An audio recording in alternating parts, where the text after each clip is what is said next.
Hey, my name's Jeff. Welcome back to the channel. Today I want to talk to you about high fructose corn syrup. I believe that this video's topic was a huge reason why I was able to transform from a severely struggling narcoleptic to a completely awake, alert, and vibrant person with none of the narcolepsy symptoms that I used to suffer, and how I have been medicine-free since September 2nd, 2022. As always, let me start by saying that I am not a medical doctor. I don't practice medicine and I don't work in the medical field. And I'm not encouraging you to try any or all of the things that I discuss in these videos. I'm just telling you about my own personal experiences and what seems to have worked for me. I'm just a regular guy who's experienced a pretty miraculous change in his life, and I want to share this with as many people as possible. So, let's get into high fructose corn syrup. High fructose corn syrup, or what my wife and I refer to as the fruc, is a synthetic sweetener used in many packaged processed foods and drinks in place of or in addition to other natural sugars. Because it's a synthetic, our bodies may have a more difficult time breaking it down and eliminating it, and as a result, high fructose corn syrup, or food products that contain it, have been linked to diabetes, obesity, liver disease, heart disease, leaky gut syndrome, cancer, and autoimmune disease.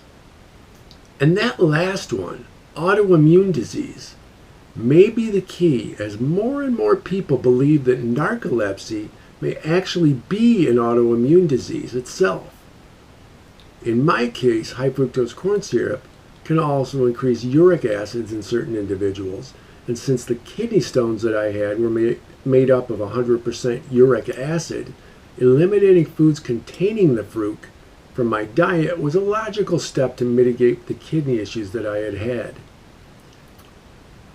Another interesting tidbit is that some scientists claim that high fructose corn syrup can actually turn off the brain's ability to control appetite. That means that once you begin eating or drinking something with the fruc in it, it's going to be very hard to stop until it's completely gone.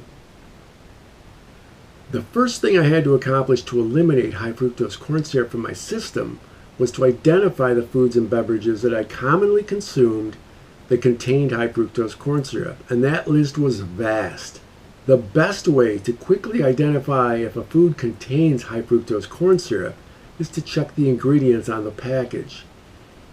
It's important to note that ingredients shown on packaging are listed in the order of the amount contained from highest to lowest. So, if high fructose corn syrup is listed as one of the first 3 ingredients, then it's likely loaded with the fruc. For my diet, I eliminated every food that contained high fructose corn syrup anywhere in the ingredient list. So the list of what that included contained soda. Just about any soda that I drank contained extremely high levels of high fructose corn syrup. Candy. Most, but not all of the candy that I routinely ate contained the fruc. Cookies. Just about all the mainstream brands contain high fructose corn syrup. Processed desserts like muffins, donuts, cakes, and other treats. Yep, they all had it. Now, the remainder of this list of food groups that contain the fruc really surprised me, as I never dreamed they would have it. Crackers. Many of the mainstream crackers that we've been all eating for years and thought that we were making a healthy choice with contain the fruc. Breads.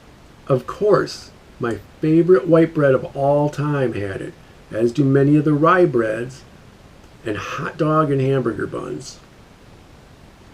Pizza. Most of the popular chains use high fructose corn syrup as an ingredient. Sauces. I bet your favorite barbecue sauce has it, as do the top brands of condiments and toppings like ketchup and jelly. Another thing to watch out for are processed meats and pre-made meals that contain sauces like pulled pork, pot roast, and other packaged meals.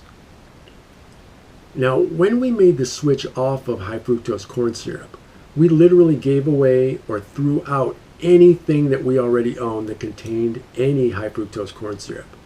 After that, we looked at every single ingredient list of any product that we considered buying.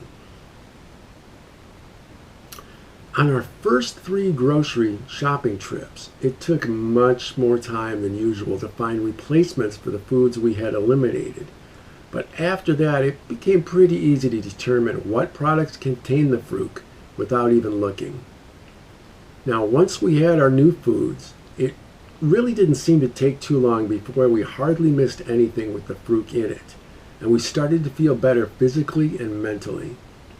Again, I don't know if for certain eliminating high fructose corn syrup from my diet was what led me to being free from narcolepsy, but I truly believe that it was a major piece of the puzzle and critical to my outcome. Before I forget, please like the video, subscribe to the channel, and share this in your narcolepsy support groups so that we can reach as many people as possible. And make sure that you check out the other videos in this series. I'll leave links in the description and at the end of this video. In the next video, I'll share more specifics about how I changed my diet for the better. Now, let me leave you with a question.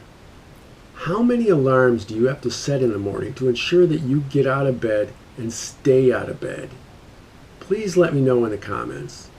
Until next time, stay awake, alert, and vibrant.